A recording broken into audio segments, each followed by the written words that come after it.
Good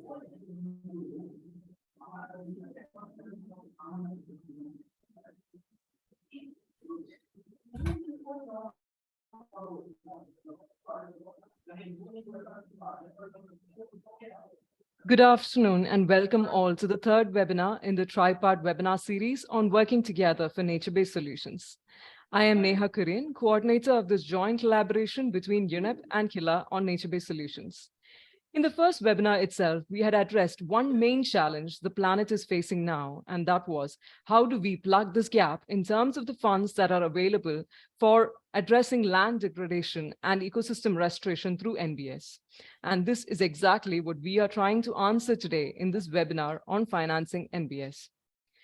Today, we are honored to have with us a very distinguished panel with expertise across the spectrum. We have with us Dr. Murali Tumarukudi, formerly our boss at the Disasters and Conflicts branch at UNEP, and now director at the Coordination Office of the G20 Global Initiative on Reducing Land Degradation. We have Mr. Ivo Mulder, head of the UNEP Climate Finance Initiative. We have with us Mr. Manish Dapkara, CMD and CEO of Enking International, and also the president of the Carbon Markets Association of India. We have with us the winners of the NBS Entrepreneur Challenge from Hasten Ventures, Equator NetSync, and Ecotech. And we also have with us Apurva Bose, presently India coordinator of the G20 Global Land Initiative, to moderate. We also have with us the Director General of KILA and Mohammed Hasnain, Dr. Joy Ellerman, and Mr. Mohammed Hasnain, Program Manager, UNEP. Without further ado, I would like to invite Dr. Murali Tumarukudi to deliver the opening remarks. Thank you, Neha. Good afternoon, India. Good morning, Europe, and good day wherever else you are from. I'm extremely happy to see this seminar happening, and also the collaboration between UNEP and KILA continuing to flourish even after I had left UNEP, because we started this collaboration a few years back to work on bringing the idea of nature-based solutions into the employment guarantee schemes. But now it is expanding beyond that, and I'm very happy that is happening. We have been working, the UN system has been working in the domain of nature-based solutions at least till since 2005. NBS was not really particularly well used term at that time. It was ecosystem-based adaptation first, and then in 2009, UNEP started with ecosystem-based disaster risk reduction, and slowly the terminology nature-based solution evolved. Many people didn't know what it was, and it was only in 2022 that member states of UNEP met in Nairobi and agreed on what is the official definition of NBS. But the idea everyone knows: how do we use nature as a way of buffering against disasters? How do we use nature as a source for resilience? How do we use nature to adapt and mitigate to climate change? So in this context, one question which always comes up is financing of NBS. Now, if you were to read literature on the topic of NBS, you will see that most of them would actually say that NBS is a very economically positive activity. In the land restoration domain, we often refer to studies which says that for every dollar invested in nature-based solution, you will get a return anything from 7 to 30 US dollars. And as somebody who has been in the private sector for a while, I often wonder about this number. Is it really true that you can get 7 to 30 dollars return, lifetime return, investing in nature?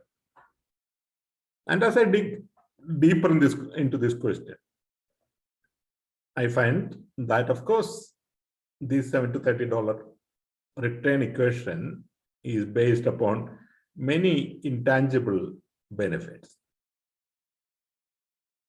Surely there are benefits, surely they should be captured, but at this point of time, they are not monetizable in the conventional market. And this is why, in spite of the fact that there is manifested return on investment, investments are really not happening. So how do we tackle this situation where clearly there is a social benefit in nature-based solution? And if you were to use the tools of environmental economics, there's a return, but in conventional economics, that return is not yet manifested. So one of the approaches which we are currently developing in UNCCD is to unpack this whole economics and see of this promised return on investment, $7 to $30 or whatever it is, how much of that is actually monetizable in the conventional market. And then you look at possibility by other means, which are non-carbon, but let's say if you are to use nature-based solution as a buffer in for flooding against in an urban wetland situation. So you can either create or restore or improve an existing wetland around a city. And you make investment for that. In making that investment, obviously you cannot sell that property because the property has a value. But the property values around that improved wetland will certainly appreciate. And if you were to, as a urban planner, find a way of sharing that revenue, then you possibly have an opportunity to monetize some of it. And then you look at in what nature-based solution there could be a carbon pricing attached with it. Not all nature-based solution may accumulate carbon, but some may. In that case, you suddenly have a carbon element to your return. Now, the new Kunming-Montreal Biodiversity Protocol is bringing in a biodiversity fund. And it is possible that you could also have a biodiversity top up on the carbon fund. And suddenly it gets a little bit more interesting. And then you could add a groundwater accumulation port and so on and so forth. So by stacking up the monetizable and newly monetizable solution, one could probably achieve a return on investment on nature-based solution. And even then, there could be situations there it is still not economically positive at this point of time. And probably that is where the government investment should go. Right now, what's happening is that this differentiation is not happening. And as such, the government or corporate CSR may be investing in nature-based solution, which could be taken up by the market without their intervention. So I would not continue further. I'm sure you are going to have a lot of interesting discussions in this group. But suffice to say that nature-based solution has arrived. It is no longer a fringe activity. Major consultancy companies are opening up NBS sections, which are all indications that nature-based solution is maturing. We hope the work benefit significantly in the activities which is going on in Kerala and India, but also the rest of the world. I thank the organizers for continuing to involve me in this project, and I wish the seminar and the project all the best. Thank you. Thank you so much, sir. As always, it's a pleasure to hear you.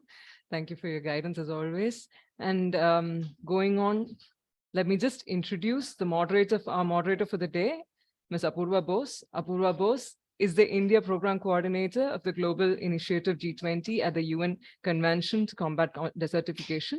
She's also a communications specialist at the UN Environment Program. Her range of expertise from environmental and humanitarian law to developing communications makes her the best moderator for today's webinar on financing NBS. So over to Apurva to moderate the technical sessions.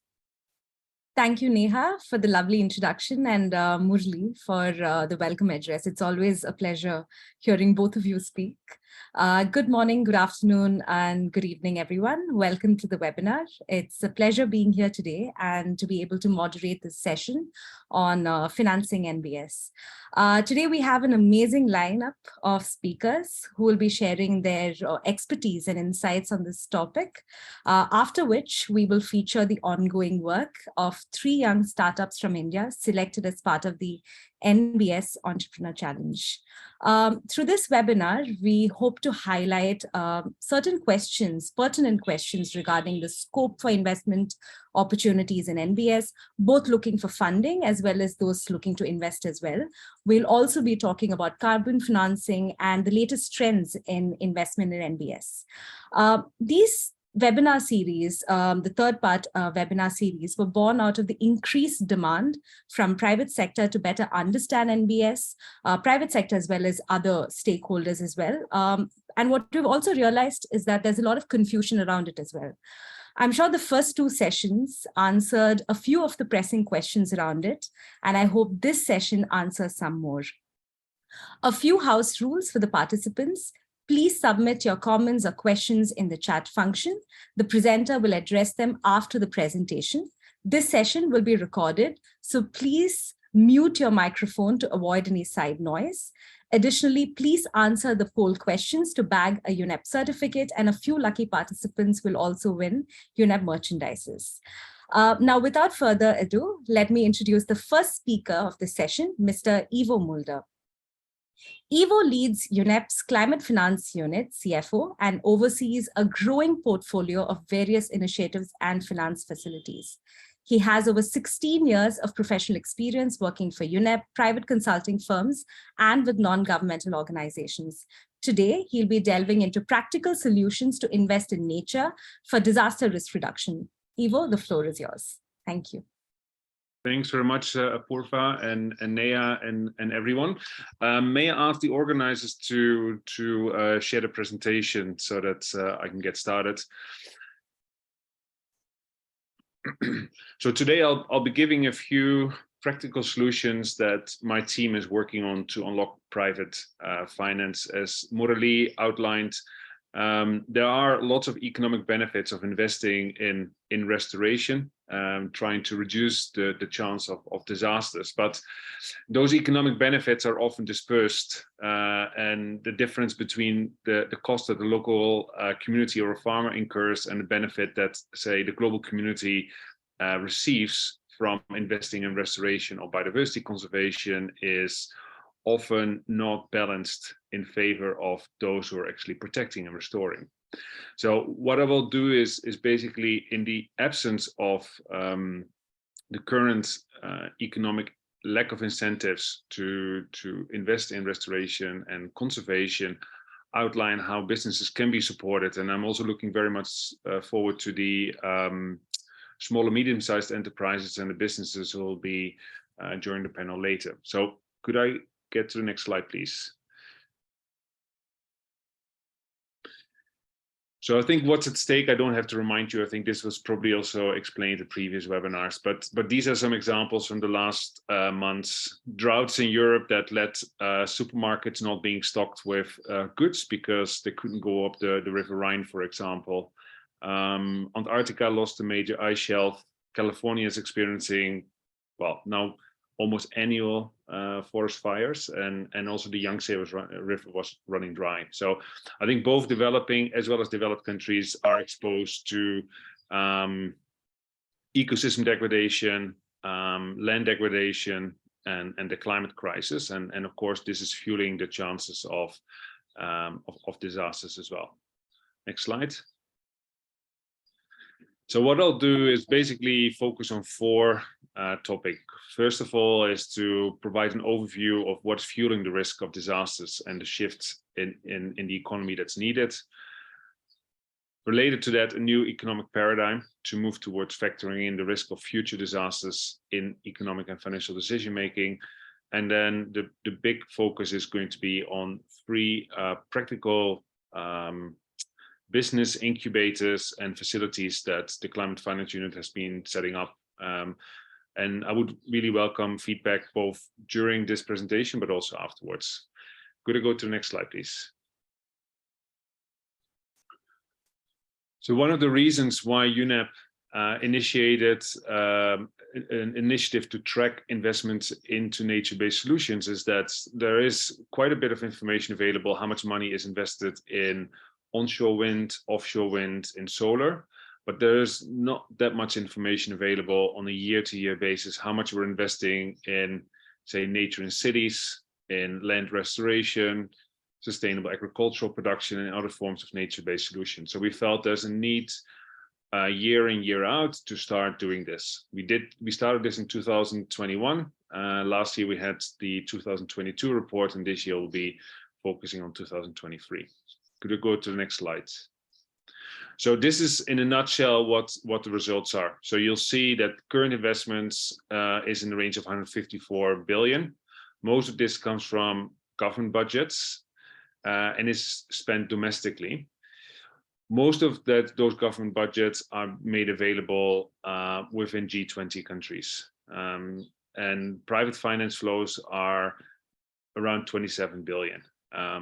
What you see if I mark this dark blue, the reason why I've done so is that I expect that the increase in investments needed, so that's basically a doubling of investments in the next 3 years, will have to come almost entirely from the private sector, given that many governments are highly in debt and have been facing both COVID crisis and periodic financial crisis. And despite the push to build back better, many governments have built back as usual, but it also means there's less fiscal space available.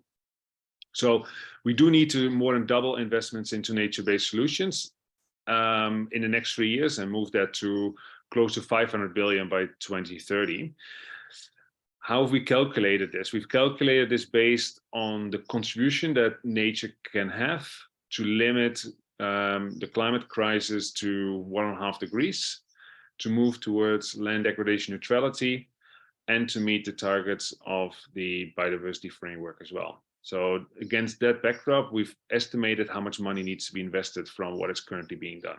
So there needs to be a quick ramping up, and most of this needs to come from the private sector.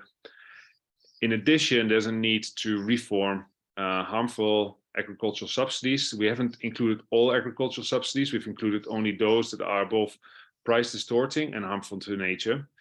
And in addition, there's a need to phase out fossil fuel subsidies in favor of other forms such as renewable energy and energy efficiency.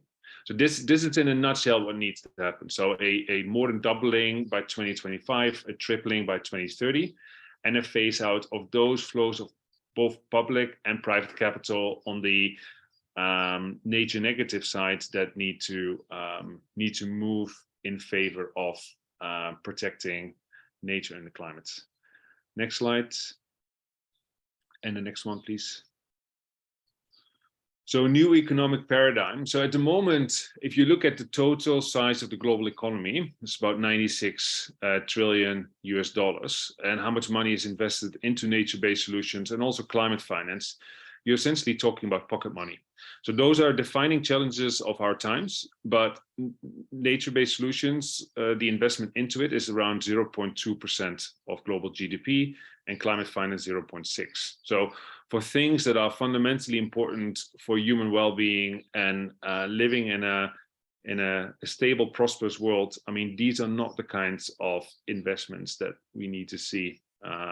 These need to be ramped up in manifold. Nature risks and climate risks are also rising. So about half the global economy is moderately or highly dependent on nature. And Swiss Re has calculated that the current warming trajectory is anticipated to lead to a drop of 10% in GDP by mid-century. So inaction will also increasingly incur cost. And as especially those who are active in disaster risk reduction know, it's better to avoid disasters than paying for it afterwards. So adaptation finance has been rising to 29 billion, for example, but it needs to increase 5 to 10-fold by 2030. And most developing countries are at risk, as we've seen in the case of Pakistan, for example, last year. So the economic paradigm and the change is to build in disaster risk reduction, avoided climate costs, improve food security in the price of products and goods, and in economic decision making. Through internalizing externalities, reform of subsidies, phasing out fossil fuels, it essentially means if as Morali was saying, $1 invested in restoration is yielding between $10 and $30 in economic benefit. How do we price that in our economic models? Should we do that through taxes? Should we do that through subsidies? How do we incentivize private finance? And all of these will have to be part of the solution. Next slide. So from the climate finance unit, which I lead, we believe there's at least two things that are necessary. The first is that the market will not develop by itself. So active support is needed to those businesses and financiers who want to do things differently, either in terms of catalytic funding, in terms of time, technical assistance, and otherwise. And second is there's not going to be one silver bullet. So a range of interventions are needed, from business incubation to reducing the cost and risk of project development, for example. And there are some of these initiatives that I will highlight also further on. But in a nutshell, we believe that a range of interventions are needed to overcome the very difficult stage of early business development until the moment that the business is viable by itself and becomes cash flow positive. Next slide. So I'll highlight 3 examples. One is the Restoration Factory, one is the Restoration Facility, and one is the Agrifree Fund. One is essentially a mentorship program for small and medium-sized enterprises. And I heard, for example, the NBS Entrepreneurship Challenge. So this Restoration Factory may be quite similar. The Restoration Facility is especially catalyzing private equity investments. And Agrifree is a guarantee fund that enables long-term lending to farmers and agribusinesses. So if we focus on the first example, the Restoration Factory, as I said before, we try to see the mentorship support in the context of a wider suite of interventions that also includes guiding small or medium-sized enterprises with in the ideation phase, but also after a mentorship program, making sure that they are connected with market access providers, with buyers of their goods, but also with financiers, because those access to finance and access to markets have proven to be the 2 key demands that SMEs have after they have received support from the factory. So if we could go to the next slide. The way the factory works is a 6 months mentorship, multi-stakeholder partnership, training of trainers, co-managed incubation programs, both online and offline, where UNEP is working with local enterprise support organizations who will be working intensively with the SMEs who are being supported. And making sure that the alumni community receives ongoing support, including, for example, access to finance and access to markets. Next slide. So some of the businesses that have been supported recently in Kenya, for example, are focusing on business development in beekeeping, tree nursery and planting, waste and water management, and high value crops and livestock. And I'd be interested to hear from the 3 businesses who'll be in the panel later today what their business models are and how they're developing themselves. Next slide. So this was a relatively small mentorship program where we supported 47 entrepreneurs with volunteer mentors who have either an MBA and or finance background and who've been providing their mentorship through a 6 months program to those 47 entrepreneurs. And those entrepreneurs were also assessed both before and afterwards how this is helping their business as well. So this is one type of practical support that the UNEP Climate Finance Unit is providing, and which could also be rolled out in other countries. Second facility, which can also be applied in India and other countries, is the Restoration Facilities, which starts with a short video. So if I can go to the next slide and see if that video works. It's an online video, so it might take a few seconds to load.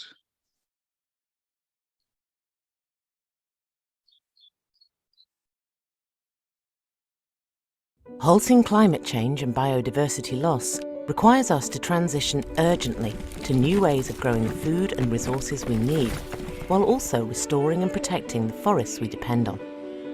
Such a transformation requires significant investment. At present, however, private investment in businesses that combine forest restoration with their production activities is still limited due to high perceived risk, limited track record, and lack of bankable projects. To attract more private investment in this area, the UN Environment Programme has created the Restoration Seed Capital Facility.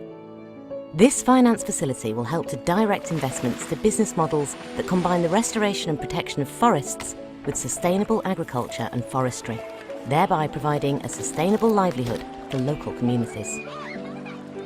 The Restoration Seed Capital Facility will achieve this objective by providing 3 lines of pre-investment support on a cost-sharing basis.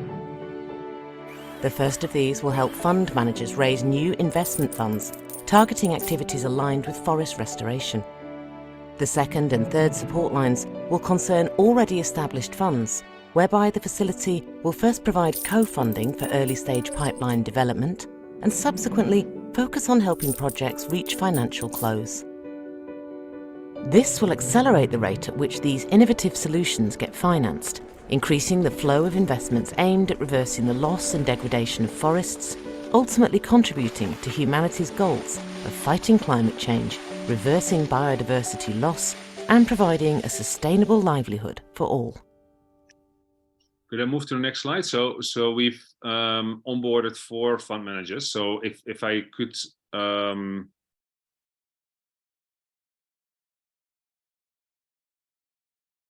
think you need to move back to the presentation. Yeah.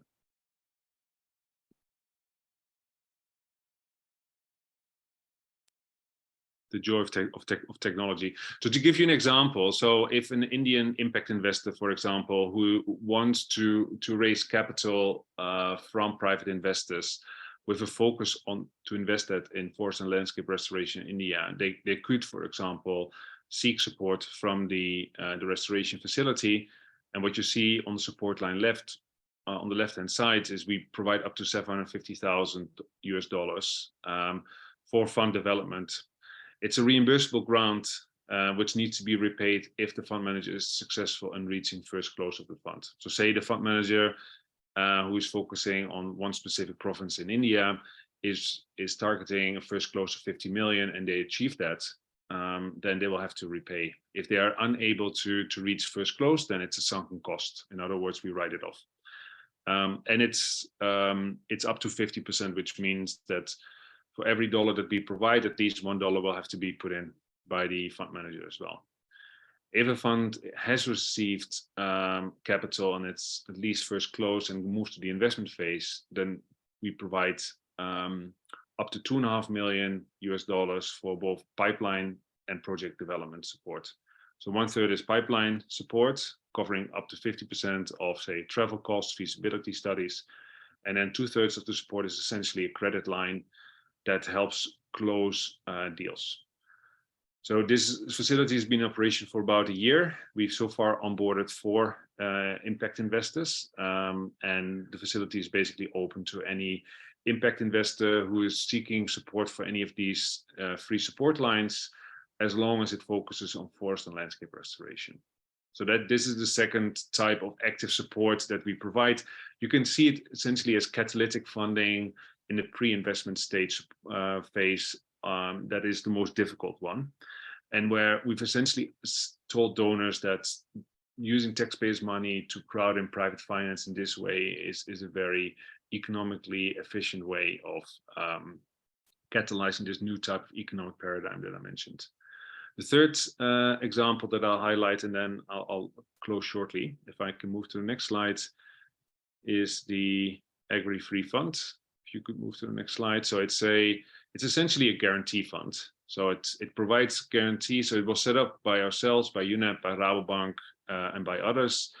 It's essentially meant to enable banks to offer loans not at 2 or 3 years, but at 10 years or 12 years, if they are financing clients that are aiming to change how they produce food and non-food commodities.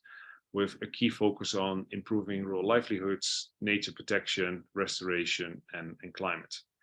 So if those KPIs and core objectives that you see on the right-hand side are being met, then the fund can essentially provide guarantees to banks like Rabobank, but also there's an MOU with an Indian non-bank finance institution called Salmonati.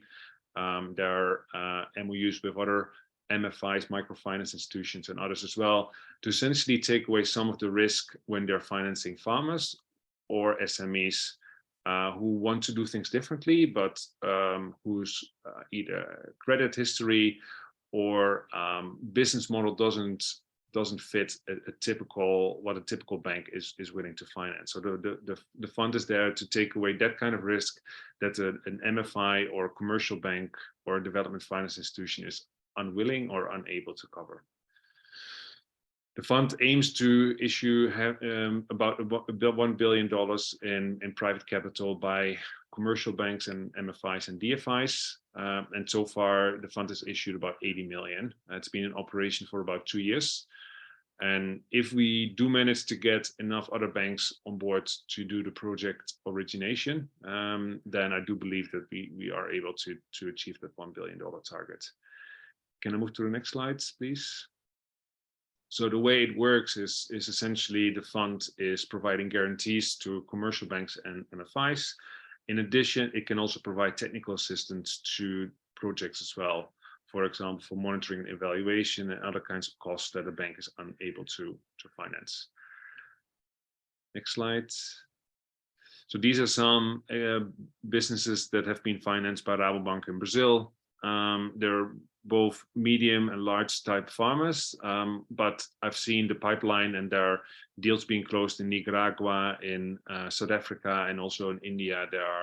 There's a healthy pipeline as well. So the last slide, if I may. Next slide.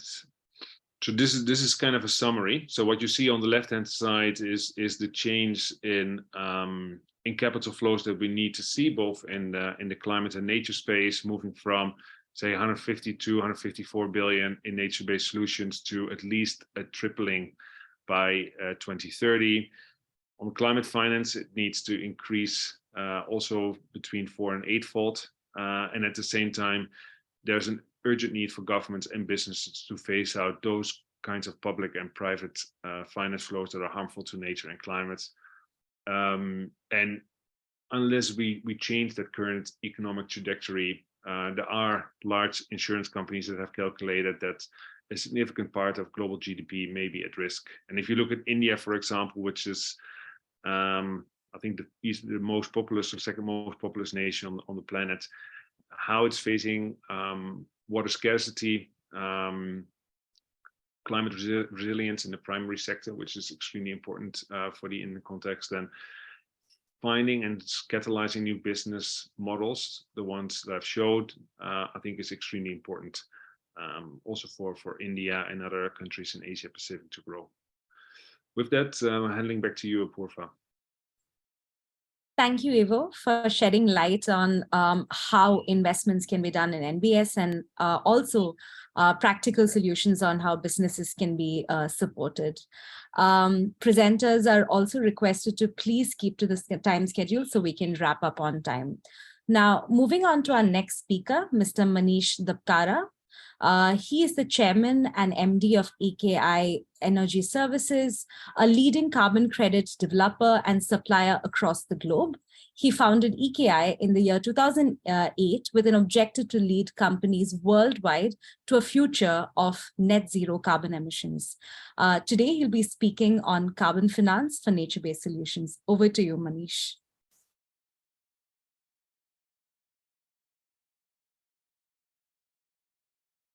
You're on mute, Manish. If you could please unmute yourself. Yes. So thank you for having me here at this webinar. Let me share you the slides of mine just a minute. Yes.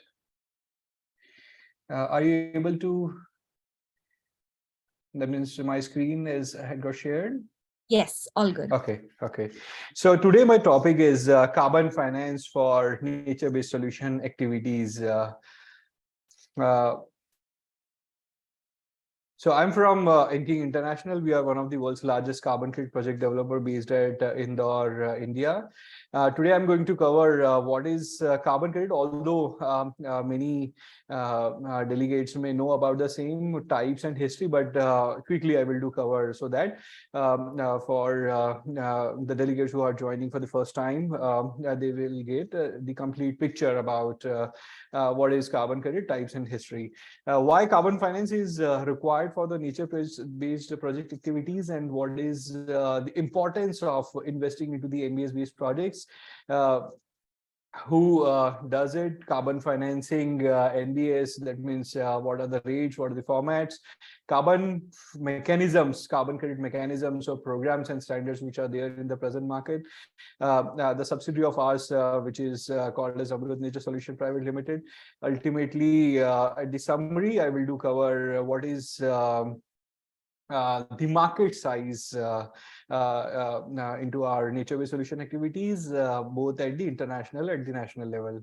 So to start with the first slide, what is carbon credit? So if you do any business activity with the help of which, if you are able to either avoid or remove any of the 7 greenhouse gas, then you are eligible to earn 1 carbon credit. 1 carbon credit basic definition is 1 ton CO2 equivalent emission reduction from the atmosphere is 1 carbon credit, and which is an environmental commodity traded in the compliance and voluntary carbon markets, and which is considered to be the biggest commodity sector to grow in this century. So for nature-based solution activities, we are majorly focused over carbon dioxide and methane, while nitrous oxides, perfluorocarbon, hydrofluorocarbon, sulfur-hexafluoride, and nitrogen trifluoride. These are the gases which comes from the industrial activity. So we'll do nitrous oxide is also one of the gas which is being associated with the nature-based solution activity. So these are the 3 gases which is directly being associated with the NBS sector, while remaining 4 are related to the industrial sector. The next slide of mine mention around 170 different types of carbon credits are available in our market, like the credits coming from renewable energy, household, chemical, energy efficiency, waste, agriculture, transport, forest. So since we are talking about the nature-based solution activities, so if we are doing any business activity which is related to agricultural and forestry and land use, like sustainable agricultural, livestock, methane management, grassland management, then in case of forestry, it's blue carbon, afforestation, reforestation, agroforestry, avoided forest conversion, improved forest management, soil carbon, urban forestry. So all these different types of projects or different types of carbon credits used to be there in our voluntary carbon market, because the credits which are being originated from developing nations like India, Brazil, China, majority credits, we have only one space, that is the international voluntary carbon market, to sell the credits or to monetize those carbon credits, while slowly compliance markets in the form of Article 6 of Paris Agreement or domestic emission trading scheme or other regional emission trading schemes which do exist, like European Union emission trading scheme or South Korea emission trading scheme, we do have the future scope in those specific areas also.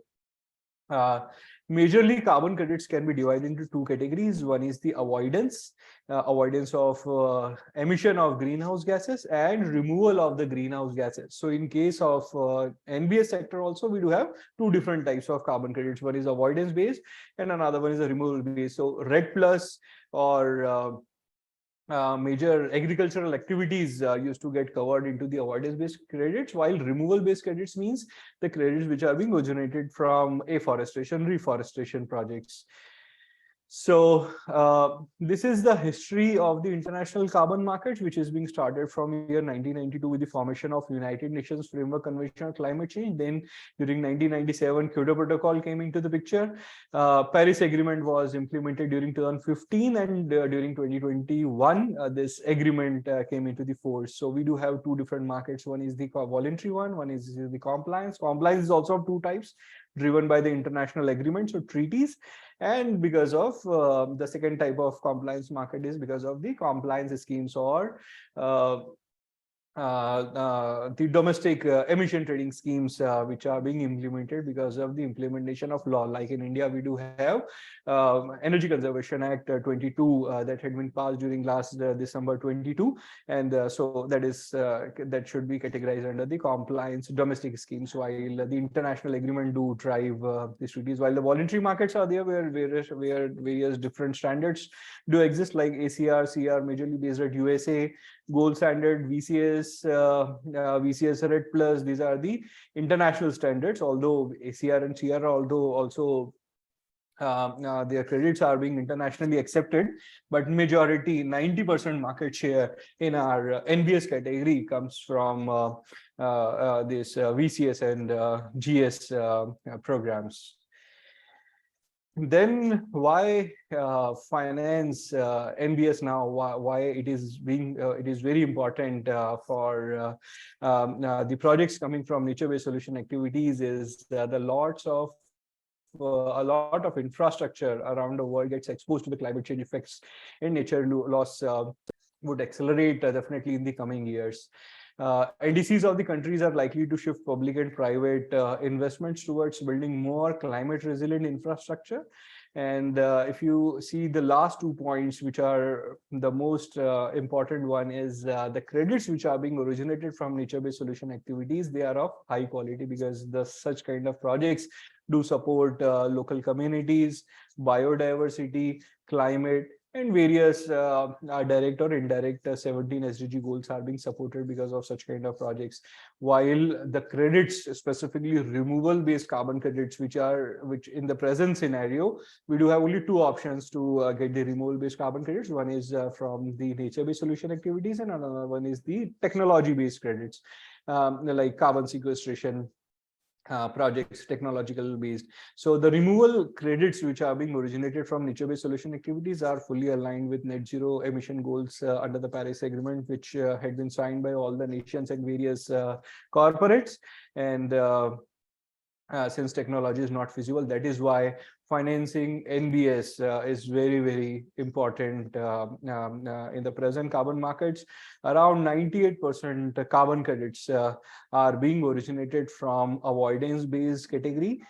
So various different avoidance-based categories are there, while the removal-based categories are only 2 or 3, like afforestation, reforestation, and other blue carbon-related activities are also get categorized into the removal-based. Only 2% is the market share of removal-based carbon credits in the international carbon markets, voluntary carbon markets, while 98% is the avoidance.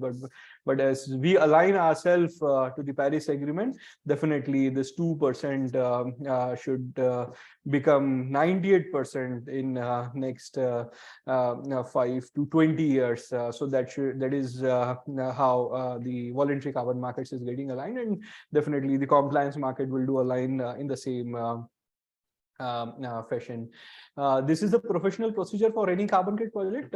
So this part mentions the project implementation. The second step mentions the validation and registration. So validation used to be done by the third-party inspection companies, and registrations used to be done by the programs. So the programs like CDM or ACR, CR, Gold Standard, VCS, these are the programs which do allow the project registrations and verifications. At the third step, every year we need to get into the monitoring activity, wherein we need to get it verified from the third-party inspection company and get the issuance of carbon credits. And the fourth step is find a buyer, sign contract, and sell the credits. So this is a professional procedure for any NBS project that used to get implemented across the world under any greenhouse gas or GHG program like CDM, VCS, GS, or GCC. Carbon financing is an innovative funding tool that places financial value on carbon emissions and allow companies wishing to offset their own emissions to develop or buy carbon credits earned from carbon reduction or sustainable projects. So the market share of nature-based solution activities during last 2 years is around 40%. 40% credits used to come from technology like renewable energy technologies or energy efficiency, and remaining 20% comes from the community or other different sectors. The who used to finance such kind of projects. So the commercial firms are making impact investment. This is the first category. Institutional bodies are there. Public entities are there. Catalytic capital providers like multilateral bank, bilateral bank, philanthropic funds are also there. And the important players who do mobilize these projects are the end buyers and the project developers, that means the consultants, which comes from the public sector, from the private sector, NGOs and social enterprises. As you know, the carbon credits used to get traded in different forms and formats. So once you can raise equity on behalf of the project that you are going to implement, you can also raise debt. You can also get advances.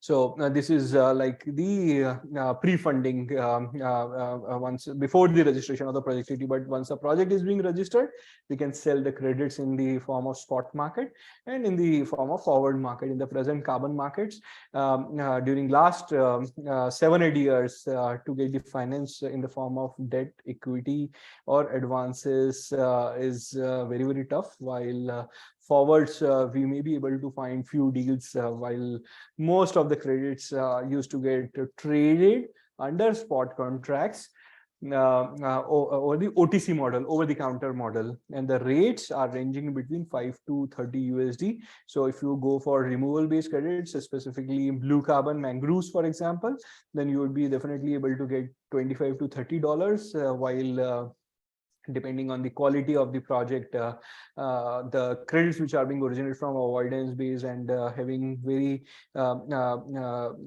less number of HGG parameter support to that specific project. And if the vintage of the credits are very older, for example 2010 or 2010 or 2012 or 15, then the rates will be around $5. Otherwise it will be in the range of $5 to $30. Then these are the standards that I also covered in the last slide. So one program is CDM, Clean Development Mechanism, driven by United Nations Framework Convention on Climate Change, that means United Nations. Earlier it was a compliance program under Kyoto Protocol, Article 12. And now the credits which are being originated from CDM used to get majorly consumed under the voluntary markets. Then VCS, Verified Carbon Standard, is a voluntary program. Gold Standard is also a voluntary program. GCC is also upcoming. They are coming up with the rules and regulations, forms and formats related to nature-based solution activities in near future. And further, Article 6.2 of the Paris Agreement, Article 6.4 of the Paris Agreement will do also bring the standards to get the project registrations and verification. So the difference between Article 6.2 and 6.4 is if any two nations, like recently Indian government on last Friday only, Indian government had given its clear indication related to 13 different types of projects which are being allowed under Article 6.2. That can be sold, the credits can be sold under compliance program under the Paris Agreement. But the Indian government since had not signed any MOU with, so Article 6.2 means two nations can sign an MOU and can share the credits based on the interventions or the support that they are doing or helping each other. While 6.4 is again the program, which is quite similar to the CDM, Clean Development Mechanism, which was functional. The new project registrations they were allowing in between year 2005 to 2020. So these are the different carbon credit standards are there through which we can get the project registered, and the process cycle used to remain the same that I had covered in the last few slides. The most maximum market share under the credits, the credits which are coming under the NBS sector are coming from the Vera. That means they do have Now the name of the standard is Verified Carbon Standard, while the brand name, because they do have various different standards, so the brand name is Vera, while the standard name is Verified Carbon Standard, and the credit that are being originated from VCA standard, we call them as VCUs, Verified Carbon Standard. This specific standard is based at Washington, USA. It had got established during year 2005, and the credits are very, very famous. Like Vera, the credits into the nature-based solution activities, majority credits are used to come from Vera, while they do have market share of around 70-75% in the international carbon markets. In the present at the present point in time, many buyers, they do ask for CCB standards. So whatever the project that we will do get registered in VCS, we also need to get it CCB labeled. CCB means climate, community and biodiversity standards, which identify the projects that addresses climate change, support local communities and smallholders, and conserve biodiversity. So these three, apart from only reduction of the carbon credits, these two additional things, if we'll do take care, that means related to the community and related to biodiversity, then we will be able to get our project registered under CCB and CCBS specifically, and we would be able to sell the credits very easily as compared to if you only get the project registered in standard. In India, we do have one subsidiary called as Amrut Nature Solutions Private Limited, which is a joint venture company between EKI Energy Services Limited and Royal Dutch Shell, wherein we are majorly on afforestation, reforestation projects. So these are the different types of projects you see that can be registered under NBS category. That means afforestation, reforestation. Then second category is agricultural land management, improved forest management, reduced emissions from deforestation and degradation. That means red plus, wetland restoration and conservation, and ultimately the blue carbon. So these are the different types of projects, although we do have different methodologies through which we get the project registered. So each different methodology, they do define a different baseline methodology, different monitoring methodology, how to prove the additionality. That means why you need carbon credit revenue for your specific project. So all these different stuffs we need to follow from the specific methodology from specific standard. So these are the expertise which are being required for developing any project. That means identification of the appropriate partners and region for implementing the project is the first step. Second step is scoping, carbon, community and biodiversity surveys we need to do. Then third one is the program selection, methodology selection, further baseline study we need to do, and community engagement plan we need to make. So this is the part of the designing of any carbon credit project under NBS category. Then we need to implement the project on ground, and ultimately at the last stage we need to get a delivery of the carbon credit. For that we need to get the project registrations, verifications and issuance of carbon credits. This is the summary of at the international carbon market, which had been prepared by McKinsey and Company, while they had estimated the market opportunity of around $12 trillion by 2030, since all the nations are looking to transit to become a net zero economy. Although different nations had declared different time zones or time period or year by which they want to become net zero. So the major developed nations had declared that by 2050 they want to become net zero. Chinese government, if you see, it's 2060, and Indian government 2070.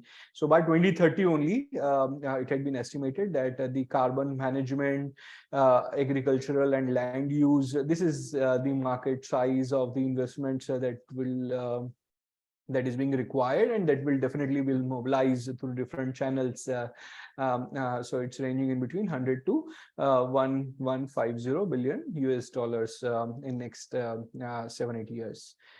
The future carbon markets, as we know, in India also we do have national carbon markets through adaptation of Energy Conservation Act 22. Whatever the carbon credits that are being originated can be used for different purposes. The credits which will get originated from Article 6.4, we do have various use points. For 6.2 multilateral or bilateral agreements also we do have. So the credits we call that originate from Article 6.4, we call them A6.4 emission reductions. Then this one are internationally traded mitigation outcomes, and these are the CCC carbon credit certificates as per the Indian Act definition, and that can be used for meeting the NDCs, for CORSIA, that means compliance schemes like the international alliances had opted for, international voluntary carbon markets, result-based finance, and definitely other NDC and India NDC can also be met through this specific the different types of carbon credits which will be generated from different programs. So yeah, that is the last slide of mine. Thank you very much, and I would be very happy to answer the questions if you have. Thank you, Manish, for setting the scene on both the international as well as the national scenarios in carbon financing. Before we take on the questions from the audience, it would be great if we could all just switch on our cameras for a minute so that our technical team can take a quick group photo of everyone.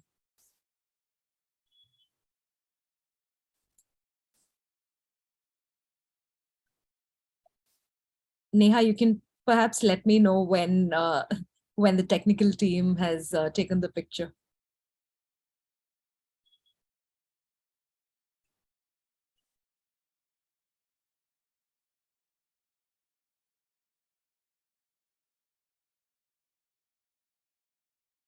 This is probably just going to take a minute.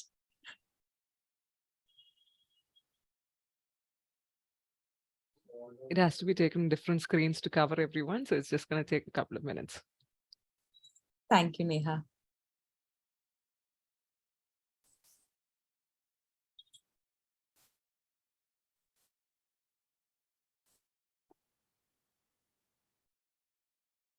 Perhaps more people could switch on their screens, because it seems there's quite a lot of participants, but we've gotten only 3 screens. So, Tata?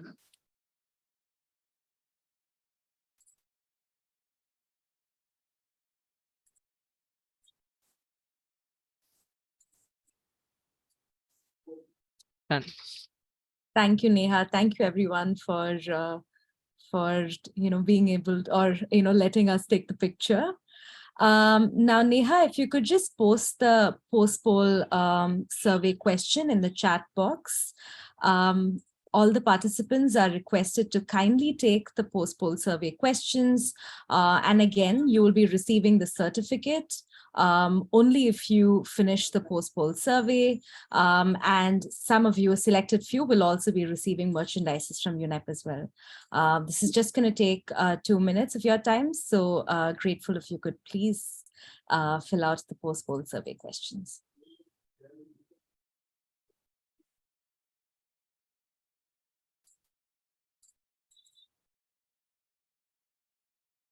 We still have a lot more participants to do the questions. We've just got around 40 of you who have completed. I'm sure we can get it to the exact 153 number that we currently have.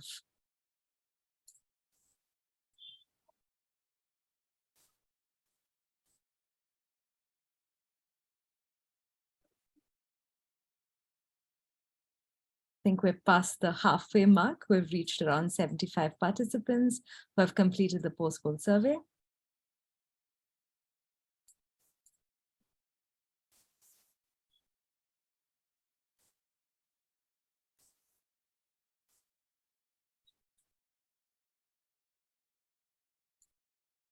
After we complete the post-poll survey, we'll move on to the Q&A session with both our experts, and please to post your questions in the chat section so we can raise them. I can see that Ivo has already answered a few questions, so we can address the rest that hasn't been answered.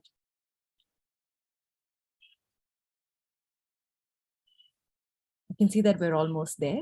We've got more than 111.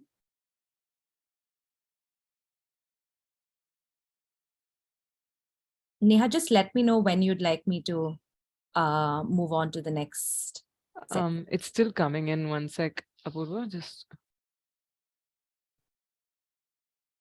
could you perhaps announce that we are going to close in 30 seconds?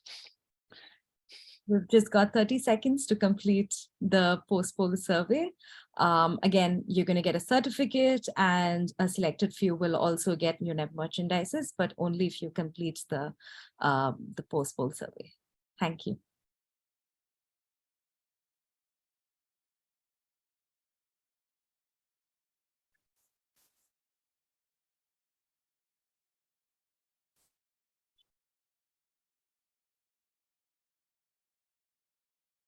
Perfect. I think we're done with the poll. Thank you everyone for participating in the survey.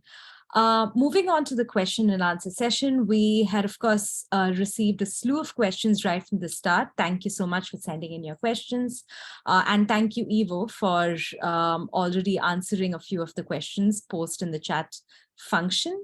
I'm just going to raise two questions that I received, which was, I assume, for Mr. Manish.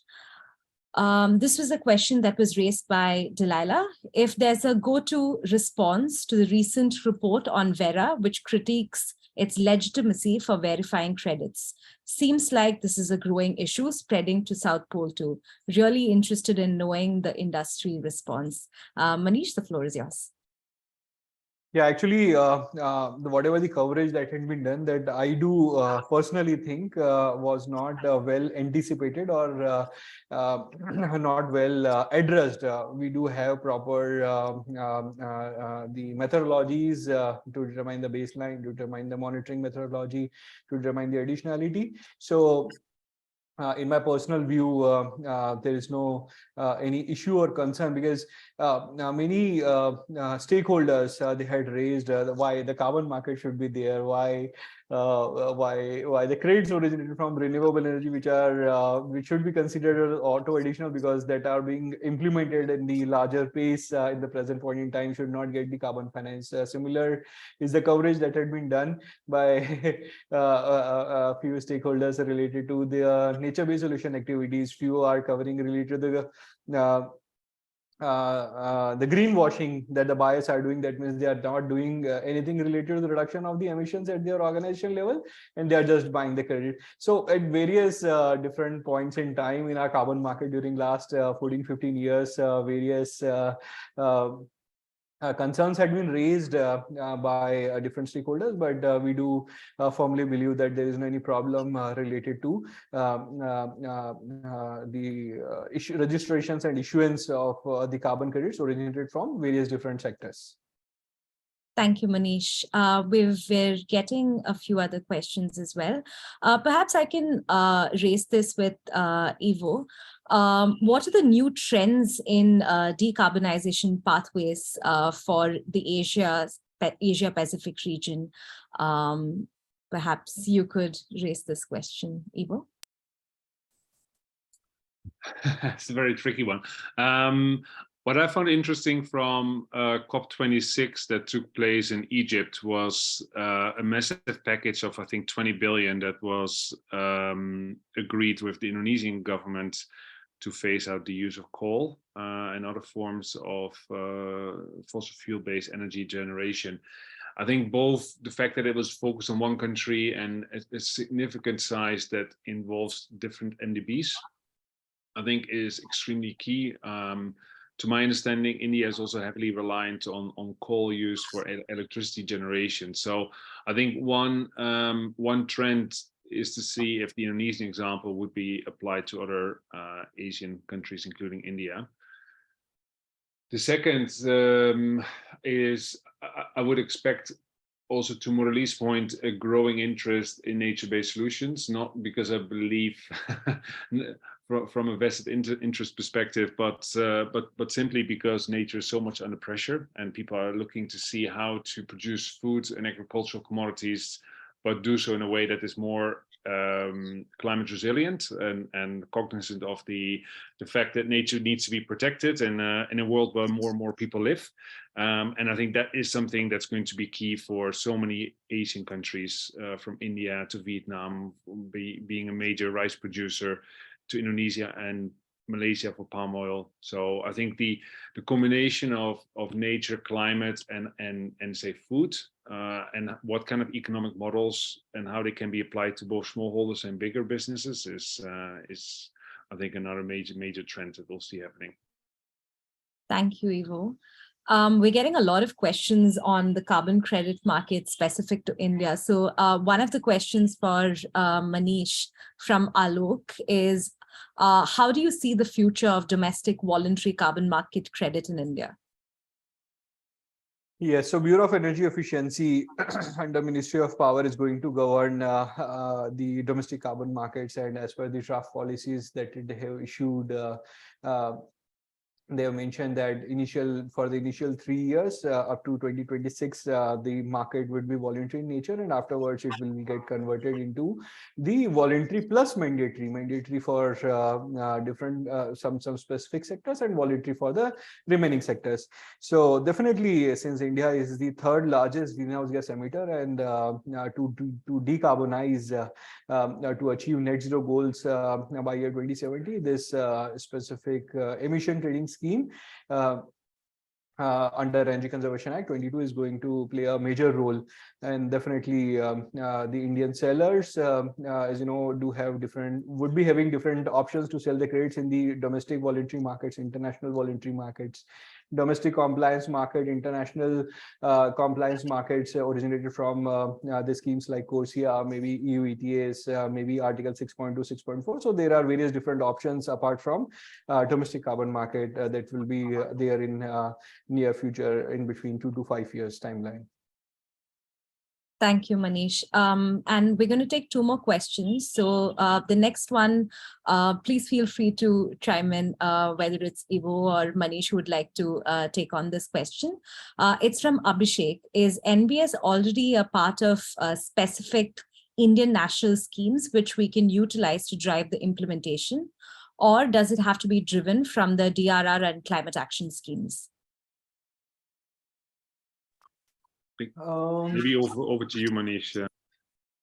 Yes. So can you please repeat the same? Is nature-based solutions already a part of specific Indian national schemes, which we can utilize to drive the implementation, or does it have to be driven from the DRR and climate action schemes? So I do not have complete information about the schemes that you have mentioned readily with me, but as if you do refer the draft that had been submitted under Energy Conservation Act 22, that new carbon markets, they have not mentioned anything related to the nature-based solution activities till date. Although they have mentioned that the credits which are being originated from NBS sector can be sold in the national voluntary carbon markets. Further, they have not given any clarification or clear statement related to NBS projects under Article 6.2. So these are the specific answers I do have related to the domestic carbon market and a 6.2 carbon market, while a 6.4 still will take a few months to get the clear picture.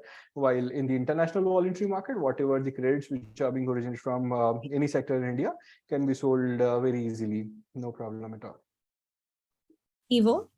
Yeah, maybe beyond the carbon market, one example that I thought, what I heard from the Indian context, which I think is very interesting and relevant for the NBS context, is something that is not on our, how do you say, maybe in front of our minds, but there is a scheme, to my understanding, in India called Intergovernmental Fiscal Transfer, where part of income that is received by the Treasury at the federal level is transferred to states, also based on the degree of forest cover by the states. So the higher the forest cover, the more of national tax income is flowing towards states. So it's essentially providing an incentive to state governments within India increase forest cover. I don't know how well this is this is working, and perhaps there are participants who can provide insight in that, but that's essentially building in NBS in the fiscal system of India. Thank you, Manish and Ivo, for answering that. I'm going to move on to one last question, and then we'll wrap up the technical session before moving on to the entrepreneur challenge. What are the biggest challenges to implementing nature-based solutions so that the concept of success models can be achieved? Ivo, would you like to take the floor? I mean, I think the biggest problem is that our entire economic system is essentially going against living in a sustainable way. I mean, we're not paying the true price of our foods. We're externalizing the climate costs to future generations. So I think the biggest challenges are for governments in the world to essentially change trade incentives, to change subsidy and fiscal incentives to make sure that these wave of disincentives against nature-based solutions is essentially turn around. And I think Manish's example of carbon is good, but carbon at the moment is mostly on a voluntary basis, and I have some doubts as to the degree to which this can scale. So if there are federal requirements to make this happen, then I think the possibilities are much bigger. Thank Something to voluntary action, in my view. Yes, for me, there are three different things. One is the land, which is required to develop the project. In India, if you see, to get a large chunk of land, we need to go with the government department, forestry department. Otherwise, if you want to develop agroforestry project, then we need to go with the individual landowner. So the first challenge is the availability of the large chunk of land. Otherwise, if you want to work with a small chunk of land, then we need to work with 100,000 or 500,000 or a million farmers to have a large sizable project which will yield a good number of credits. The second one is a fund, as already being covered. That means the availability of the fund is the biggest challenge. Further, in such kind of projects, the major revenue comes after implementation of the project, not that means after 5 years or 6 years implementation of the project, and in between the risk that may do come, which is related to the political risk, or maybe the contracts that we'll do sign with the individual landowners or the large chunk land parcel owners. So these are all the potential risk. Further, since if we'll do connect the same with the carbon finance, then the registrations and issuance risk are also one of the risks that or the challenges that we need to consider, because the availability of the quality manpower or trained resources in Indian market specifically for the nature-based solution activities are not available very easily as compared to the technology and community-based projects. So these are the few challenge which are there, and various studies had been done by very renowned researchers like McKinsey, BCG, Bloomberg. They do think that the voluntary carbon markets are the important part of decarbonization under the Paris Agreement, and that is definitely going to grow, apart from the compliance schemes which will do come. Ultimately, the compliance schemes would be the major driver to bring the carbon offsets from various different sectors, specifically NBS. But till the time all different nations do not cover 100% of their emissions under compliance schemes, the voluntary carbon market definitely are going to play a very important role for next 20-30 years.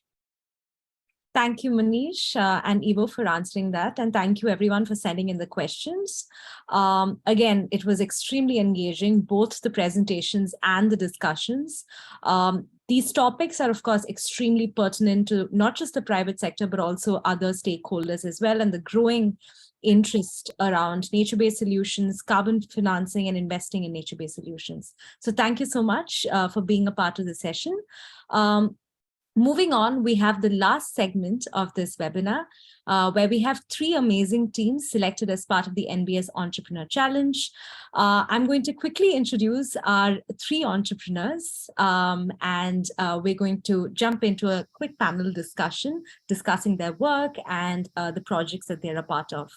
The first entrepreneur is Ms. Shiba Sen from Hasten Ventures. She heads the overall project development and stakeholder management at Hasten Ventures, combining ecosystem restoration through regenerative forest and energy solutions using an integrated systems approach. Hasten Ventures carries out high-quality natural capital projects that address climate change, biodiversity loss, and economic development. Thank you for joining us, Shiba. We're going to quickly introduce the other entrepreneurs as well before jumping into the panel discussion. The next entrepreneur is Mr. Jace Jose from Equator NetSync Private Limited. He serves as the Director of Social Initiative for Global Nurturing. And his team has developed an innovative idea named NetSync Credit Crafted for climate equity, which would be a revolutionary concept for climate change mitigation across the globe. Welcome, Mr. Jace. Thank you for being a part of the session. And lastly, we have the third entrepreneur, Mr. Anup Kumar V from Ecotech. Anup founded Ecotech along with 2 postgraduate students, Hari and Arya. The team aims at the eradication of water hyacinth through its utilization and thereby provide alternative livelihoods to people around the water bodies. Thank you, Shiba, Anup, and Jace for being a part of this session. We're moving on to the panel discussion where I'm going to pose a few questions and we're going to give all 3 entrepreneurs the space to talk about the initiative. And after that, we're going to move into the question and answer session. Firstly, I think, and I'm going to start off with Shiba from Hasten Ventures.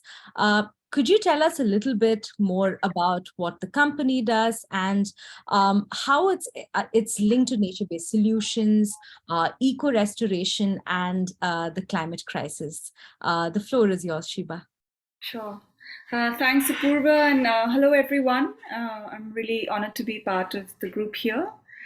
So we're a new company. We call Hasten Ventures. We're currently based out of India, and we originate, we design and develop, we implement and then manage natural capital projects, i.e. nature-based projects, which have maximum impact for nature, climate, and the local communities with whom we work.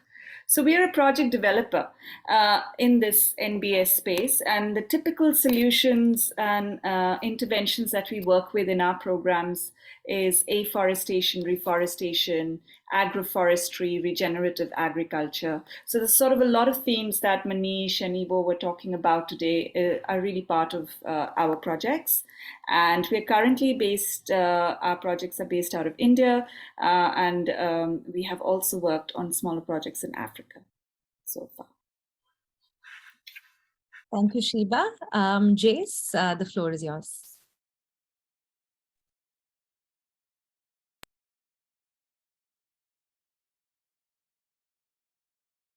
Jace, can you hear us?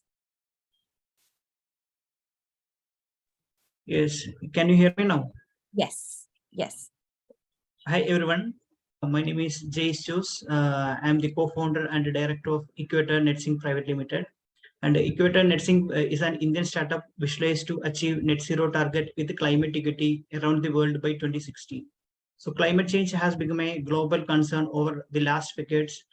To solve this global crisis, we need an individual level participatory approach towards climate change mitigation.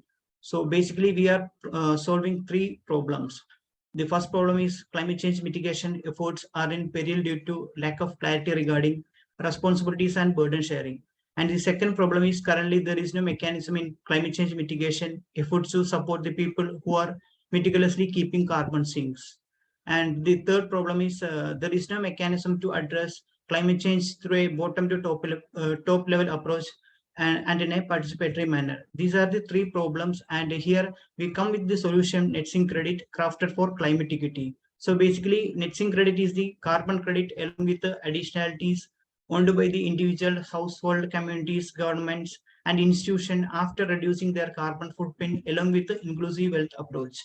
So this solution encourages the direct involvement of individuals with their net sink credit in the carbon market through inclusive wealth approach. So it's a bottom to top approach. I think this is the first approach comes with the bottom to top approach in the carbon market. So this net sink credit trade reaches out the benefit of carbon market to the grassroots level. Thereby the world can mitigate the climate change, achieve sustainable development goals, and attain net zero target in an equitable manner. So our intention is like making a carbon standard like Vera, VCS, like gold standard. So our intention is to make a carbon standard. So there is no standard from India. So we are planning to make our own standard from India. So it will benefit the local community. So countries like India, 60% population are depending on the agriculture sector. So it will benefit the local community as well as the farmers. So it will revive the local economy as well as it will reflect in the national GDP also. This is about our concept net sink credit. Thank you, Jace, for introducing us to your initiative. Extremely interesting initiative. Anup, if you could just talk a little bit about your organization of the initiative and how it's linked to nature-based solutions. Yeah, sure. Am I audible? Yes, loud and clear. Yeah, first of all, it's an honor to be a part of this program, and I'm proud to be a winner of this. And I'll share my screen to give an idea of what we are doing. So our startup's name is Icotech, and we make biodegradable products using water hyacinth. The plant that you see on the left of the slide is called as water hyacinth, and it is the world's worst aquatic weed. And we use this problem to solve another problem, that is plastic pollution or non-eco-friendly products. And this water hyacinth is actually from South America, and now it infests almost all the freshwater bodies of the tropical region, and it is a global problem. So it affects transportation, tourism, hydroelectric projects, and livelihood of the people who are living nearby the water bodies. It also causes biodiversity loss by preventing oxygen and sunlight from entering the water. And evapotranspiration is another problem, and it acts as a medium for the water to evaporate and thereby dries up the water bodies. And another problem that it causes is methane emission. In the graph, it shows that with water hyacinth, a water body can emit 17 times more methane, and 1 ton of methane is equivalent to 25 tons of carbon dioxide. So the global warming potential of methane is 25 times more than carbon dioxide. So our idea to overcome this problem is to utilize this water weed as a raw material, because it is freely available and it is abundant. And it grows back to the previous phase even if you remove it, because of its multiple modes of reproduction and also due to fast growth rate. So we create eco-friendly products and job opportunities around the water bodies. And these are our products. We have 3 categories of products. One is pulp-based products, then products using dried stem of water hyacinth, and there are other products also. So we can utilize water hyacinth of any state, that is of any growth stage, or even any state that is fresh, decayed, or dried. And pulp products includes handmade paper, calendars, visiting cards, bookmarks, and award-winning biodegradable nursery pots, which won the India Plastic Challenge Hackathon by the Ministry of Environment, Government of India. Corporate gifts. The first image that you see is actually a gift hamper that we gave for Huddle Global, which was the largest startup conclave organized by the Kerala Startup Mission. Then we have wedding invitations, fridge magnets. All these are pulp products made with water hyacinth. And then we have even found a new form of a new art form, that is stem art using different shades of water hyacinth. We have made the portrait of our CM, the Chief Minister, and we were also given an order to provide mementos for the Nehru Trophy boat race, which is considered as the Water Olympics of Kerala. And we make water hyacinth eco-friendly pens, then table lamps, mats, coasters, etc., using the dried stem of water hyacinth. And other products include mushroom cultivation using water hyacinth, biomass briquettes, and natural dyes from the beautiful flowers of water hyacinth. These are our products. And we are planning to make these products by following a decentralized people participatory approach so that the people around the water bodies who are actually affected by this problem will get benefited. So that is our work, and we are actually a student-led startup. Thank you. Thank you, Anup. And I mean, going by what Anup, you just mentioned, you're a student-led startup. So, and this is again a question that I'd like to raise with Jace and Shiva as well, starting with Anup. So what exactly is the business model like? Like, how do you generate revenue out of this? Okay, so the business model is that there are a lot of resorts. I am from Alleppey, which is called as the Venice of the East, because of a lot of water bodies in and around Alleppey. It is majorly used for transportation and tourism. So there are a lot of resorts here, and there are local self-governing departments that are being affected by water hyacinth problem. So it is a problem for them, and they are looking for solutions. So we will collect water hyacinth from these people, and we will convert it into projects utilizing the nearby rural folks, and we will sell this back to them. The products will be sold back to the curio shops of these resorts as well as the LSGDs. So that is the plan. And what another problem that solves is that water hyacinth consists of 90% water.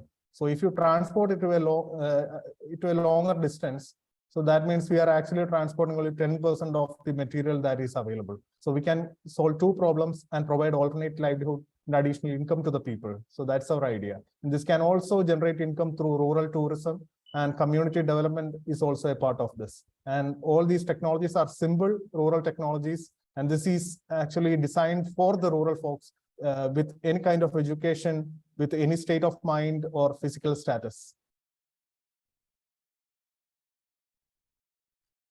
Thank you. Yes. Thank you, Anup. That's incredibly interesting. And I'm also from Kerala. So yeah, I mean, I resonate with a lot of things that you mentioned. Shiva, would you like to shed some light on the revenue model? Yeah, sure. I mean, I wanted to sort of lay the context and, why we exist in the first place. I think it really chimes with the today's topic that we are here for. So, essentially what we are trying to solve for is in the carbon markets, there's a huge crunch and lack of supply of high quality, high integrity, nature-based solution carbon credits. So in the net zero commitments that we're seeing from the market end of this ecosystem, there's more and more demand, and there's more and more need for governments, for corporations in the voluntary sector to invest in carbon credits from nature solutions that are bringing quality and high integrity and benefiting local landscapes and communities, creating those co-benefits that come with environmental action. The issue is that there is actually a lack of supply of these credits. What does that mean? That there is actually lack of these good quality projects on the ground that are creating these credits to be then provided to the market end. So we want to address that gap, and that's why we exist. And hence we create these projects that can be monetized through sale of carbon credits. So we restore ecosystems. So we will do forests on forest lands, then we work with the farmlands to integrate agroforestry systems into crop production. We work with farmers to convert industrial farming methods into regenerative methods and assist in natural regeneration of large swaths of degraded forests. These are primarily the 4 areas that we work in. All of these activities qualify for generation of NBS carbon credits. And that's the monetizable asset. And our business model is essentially we manage these projects for, say, large buyers. So we will have our management costs of the project built into the project cost. And then because we want to stay involved in these projects, we are involved in the implementation of these projects, and we manage these projects for the entirety of their life. It's like infrastructure projects, like instead of bridges and dams, we are building forests. So the lifespan of these projects is 30 years. So to show our skin in the game, we remain involved in these projects, and for that we have a component of a success fee, which is a proportion of the carbon credits that get generated throughout the life cycle of these projects. So it's a management fee plus success fee model. Thank you, Shiba, and also for tying up with whatever that we discussed before in the technical session as well. Jace, the floor is yours.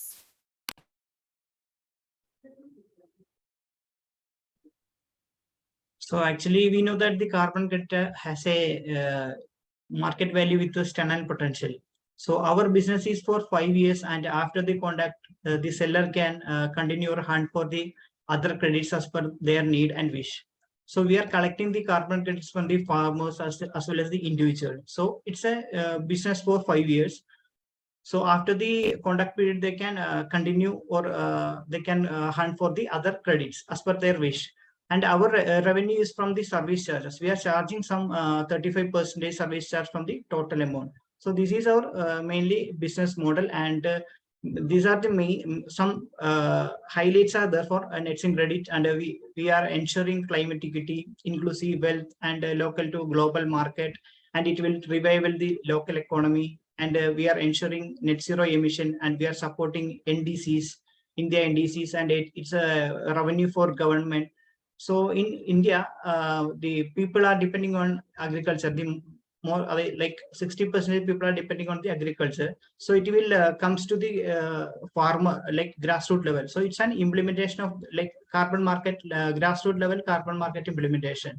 So every farmers or individuals can participate in the carbon market. So basically our revenue model is from service charges. We are charging 35% service charge from the total amount. Thank you, Jace, for shedding light on your revenue model.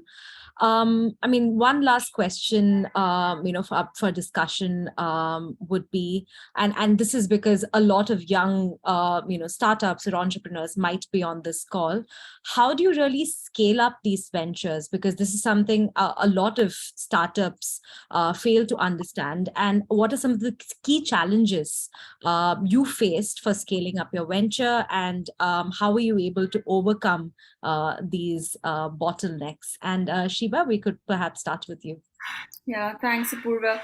I think the meat of the conversation lies in this question, really. So in our case, what we are trying to do is primarily currently in the world is done by the nonprofit world. They work with local communities to restore forests and farmlands, accessing philanthropic capital. Now, I myself, have spent most of my career, the last 13 years, working in the nonprofit sector as a grassroots work in India. What I learned was that at the scale that we need to do this work, and to, like Ivor mentioned, to, not ignore the externalities of food production, of water availability, we need a lot more capital to be brought into this. And we've already seen in today's talk that there is a huge deficit of investment in nature-based solutions. So the challenge really, one, is from a financial point of view, lack of investment. Like in our projects, for us to sell the carbon credits, which is the monetizing element of in our projects, to make them investable, there is an initial de-risking that's required in the early years. Now, who is going to de-risk that project? Philanthropic capital has to in some ways participate to allow us to develop projects to an extent that they become ready to sell the credits, to create the design and de-risk the project, or other ways of doing that which are lacking right now. So there is a huge deficit in terms of investment. One. And then from an operational point of view, Manish insinuated on that when your large tracts of land are unavailable. Our view in that is that we don't necessarily see that as a major challenge. It adds to the risk of the project because you're aggregating many small farm holders, so you have many more people and many more entities and a way to deal with. But with 1 billion smallholder farmers in the world, it's something that we can never really look at it as a challenge. It's a reality. So we have to design in a way that we involve smallholders in these programs. And it's really the combination of these two. We haven't overcome these. That's the second part of your questions. We are in the process of piloting and designing and creating track on the ground to see that how might we better address these risks. Thank you, Shiba. Anup? Yes. Actually, scaling up is a big problem for us also, because the outlook of the people has to be changed, because they are living for today, but they are not doing anything for tomorrow. So what we are currently doing is that through exhibitions, through awareness programs and trainings, we are trying to popularize this idea for a sustainable living. And there are also support from the government bodies, Kudumbashree, which is a women organization in Kerala. And we are conducting training programs through LSGDs. And that's how we are trying to scale up, because we need people's involvement for scaling up. So that is our idea, and that's how we are planning to do it. Thank you, Anup. Jace, your remarks, please. So basically, I felt some challenges, like it's an emerging field in India, so that there is no carbon market rules and regulation in India for the voluntary carbon market and all. So, and moreover, one more challenge is that agricultural land and existing greenery are not considered as the source of climate change mitigation. And it is not considered in the carbon market also. So in our concept, we are focusing on the existing greenery. So that's why we are facing some challenges like this, and we are trying to overcome these challenges by giving awareness among the people and government, and we are discuss the issues in the public forums and educational institutions, and it led to a wider discussion. So it's about our challenges and how we overcome. Thank you, Jace. Thank you, everyone, for being a part of this challenge, and congratulations again for joining us today as winners of the challenge. We have overshot the time a little bit, so maybe I can take 2 questions from the audience before wrapping up this webinar. I can see one question, and which I think is relevant to Icotech. How much CGH emissions does this invasive plant contribute globally, and what would be the potential impact if it could be fully eradicated from water bodies? Okay, the first question, that is the GST emissions, I don't think that is calculated globally. There are 2 kinds of reports. That is, if it has got lesser water hyacinth, then the GST emission will be lesser. But I mean, lesser than a lake without water hyacinth. But if there is a thick mat of water hyacinth, the gas emission will be much more because of the anaerobic condition created. And the second, what would be the potential impact if it could be fully eradicated? It cannot be fully eradicated. Just like the COVID virus, we will have to live with it. And there won't be much changes if it is fully eradicated also. And the water bodies will be getting better. So that's the only change that will be there. It has benefits. That is like it can be used for waste treatment or for wastewater treatment, because it can be used for phytoremediation. So it is actually a beneficial plant. But the problem is that it grows out of control. So that's how it becomes a weed. Thank you, Anup. And to add, we are also, my guide, my mentor, Dr. Prabhu, is in this meeting, and he also posted now that we are part of an international project. My lab, the Center for Research on Aquatic Resources, is a part of an international project to estimate the water hyacinth around the globe. So using satellite data, drone data, and ground photography. So it is a collaborative project with UK and India, and also ICRISAT. And this is happening now. Thank you, Anup. And we have time just for one more question. Shiba, this is for yourself. Do you consider transferring the ownership of what you created to the local community? Yeah, thanks, Abhishek, for asking that question. I mean, that's key because carbon markets, have a trust deficit, and that can be for the right reasons. So in our model, over 60% of the revenues from carbon go directly to the communities, and we are, this figure is actually between 60 to 80% in the projects that we're developing, and our aim is that as we grow and refine these and learn better, we want to really increase this percentage going directly to the communities. So the idea is that they are hosting the carbon asset, so they get the lion's share of the revenue. And as the model evolves, we are able to efficiently work with lower and lower margins. Thank you, Shiva. Thank you to all three of you for joining in for the session and for explaining what the initiative does and for answering all the questions as well. It's truly been insightful for me as well. And I'm sure the same goes for all the audience.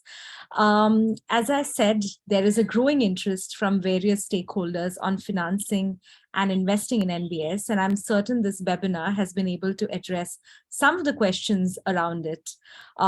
And for me, the key takeaways from this webinar and from these sessions have been the need to mainstream the concept of nature-based solutions in businesses for enhancing sustainable circular economy, the need to generate interest in corporates who may likely invest in nature-based solutions as part of their general business or as part of their CSR activities.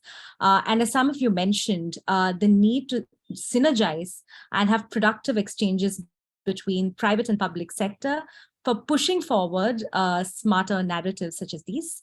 And lastly, the importance to have these conversations, keep these conversations moving forward to introduce best practices by private sector. Thank you everyone for joining in today. I'm going to pass on to Neha for her final remarks.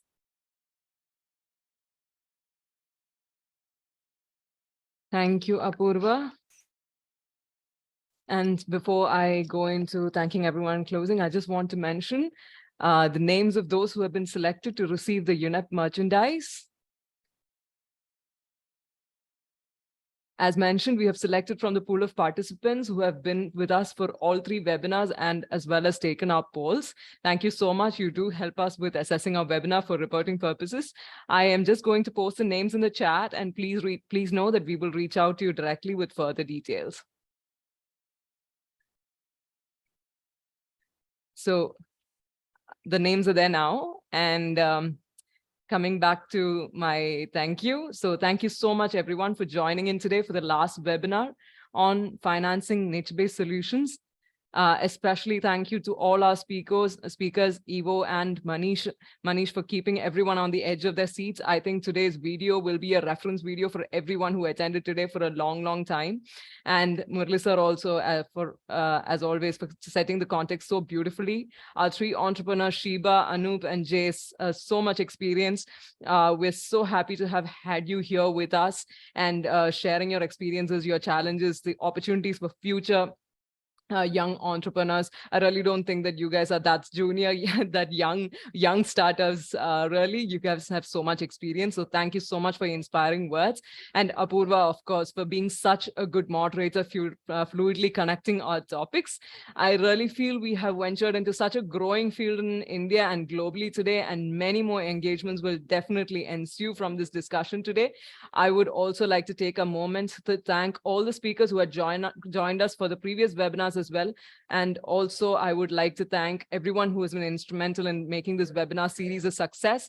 Everyone who's joined us for all the webinars, for each webinar separately, especially everyone from KILA and the UNEP team. There's a huge team that's been supporting this from behind, and especially Dr. Joy Ellerman, Director General KILA, and Hasnain from UNEP, the program manager, and also especially the IT wing for their support. With that, thanks again and have a great day. Thank you so much.